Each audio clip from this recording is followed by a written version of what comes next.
Hey everybody, welcome back. This is Scandalous Bob. This is Modern Warfare 3 Hardcore Ricochet Team Deathmatch on Liberation.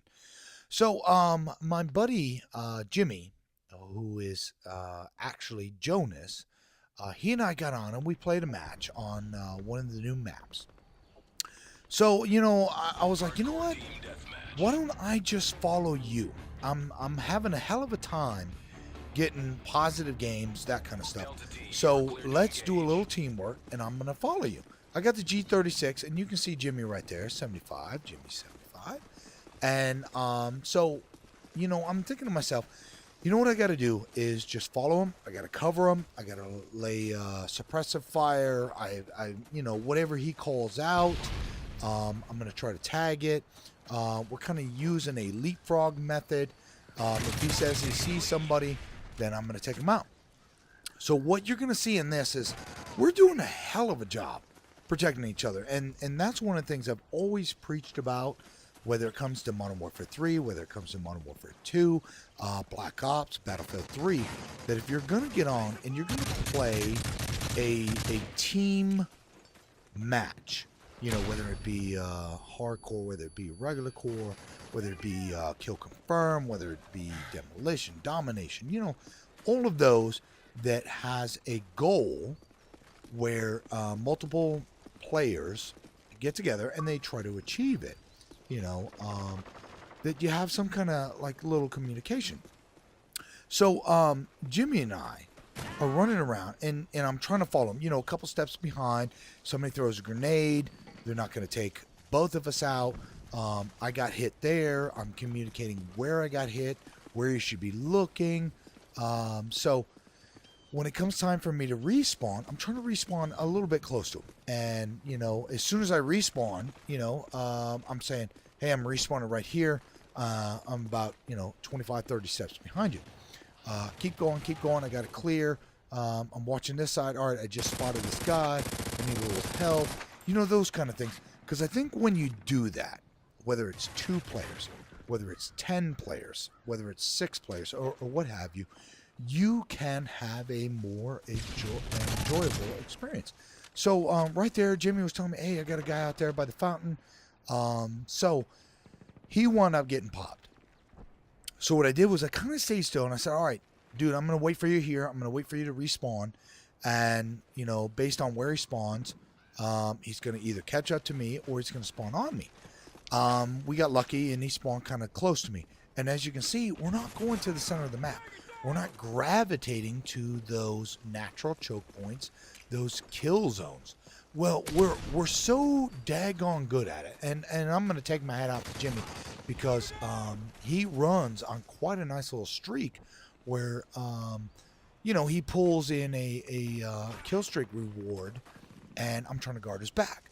And that's one of the important things too. If one of your buddies, one of your teammates has a care package and he throws it out, whether they're in your party or not, I think that it's a good idea that you try to protect it. And if the person gets killed and they can't get the care package, I say if you can guard it, guard it. Give them a little bit of time to respawn, because if you're that guy that just dropped the care package and you got shot 5 times, you are frustrated. You are, just beside yourself. And what's the first thing on your mind? I want to respawn and go back and get my care package because I don't want to get stolen. Now, if one of your teammates winds up taking it, that's all right. But if you respawn and you're running towards it and you see that there's already a guy taking it, you're like, really, come on, dude.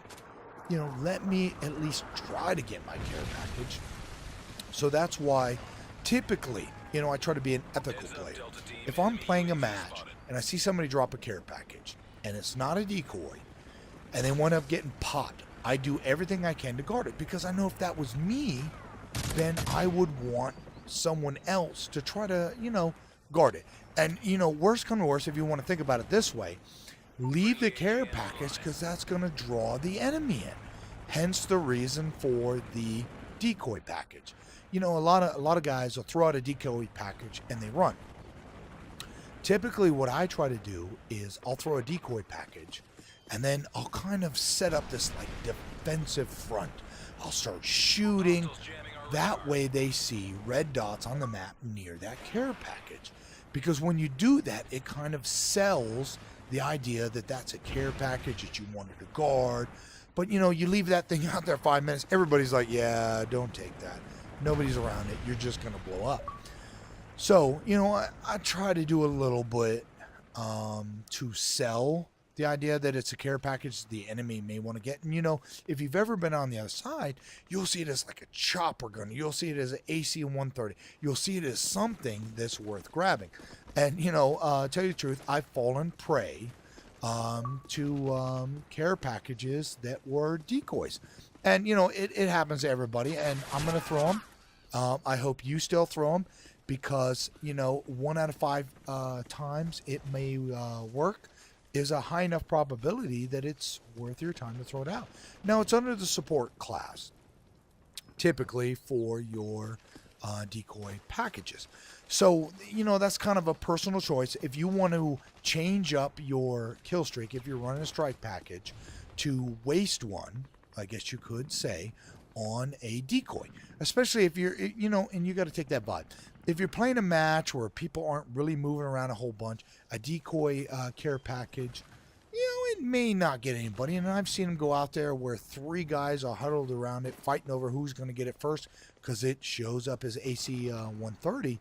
And you get 3 kills. Now, if you haven't seen it, check out some of my other videos.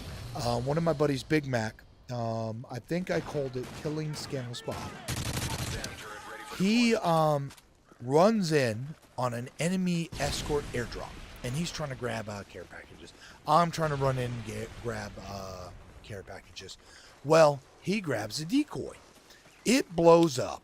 It saves him, but it blows me up, and I wind up being the match-winning kill by, decoy. And I'm like, really? Somebody shouldn't get credit for blowing me up with a care package that somebody else was grabbing and didn't die. But, that's one of the idiosyncrasies of some of the online play that you fall prey to. Now, some of the other ones are, you get in there and you see 6 guys on the other team, all have the same clan tag. And if you look at the lobby leaderboard, they are just crazy mad. That's a personal preference. If you want to stay, me, I'm the kind of guy that's like, yeah, let's bounce. I've gone in and tried to play them, and, we've had a pretty strong team, and we've said, let's see what we can do. And one of the funny things is, one of those guys is host. And they are only scoring those high points because for some reason they are being picked as hosts. And you've probably heard me complain about it before. I think they need to revisit how they do the algorithms. Black Ops, when it first came out, it was kind of screwed up. They fixed it that first year from like about after Christmas to about early summer. And I took advantage of it. I went in and I was probably host more times I can count. And I wound up making a 3,000 kill difference. So I made up 3,000 kills to become positive by playing demolition, domination, that kind of stuff. And I finished out with a positive kill death ratio. Now, is it that important? No. But, when you're trying to put out videos and you're trying to tell people, hey, these are some of the tactics you can use, you have a little bit more credibility, I think, if you have a positive kill death ratio, because then you're kind of telling everybody, I know what I'm talking about. Well, I have found in Modern Warfare 3, at least from my experience and most of the guys I play with, and they're out of New York, that it is very hard to have very consistent evenings. Most of us get together and we play after 9 o'clock from about 9 to about 11:30 Eastern Standard Time. So it's kind of hard to come out and say this is what you need to do when it doesn't work for us. So what I was saying in the beginning was my buddy Jimmy and I were playing, hardcore team death match Ricochet, and we're doing this bounding Overwatch, and our teamwork was so good that it disconnected from the host or they quit, whatever it may be. Thanks a lot, Jimmy. It was a good game. I have no idea what I finished out as. This is Scandalous Bob. Thank you again.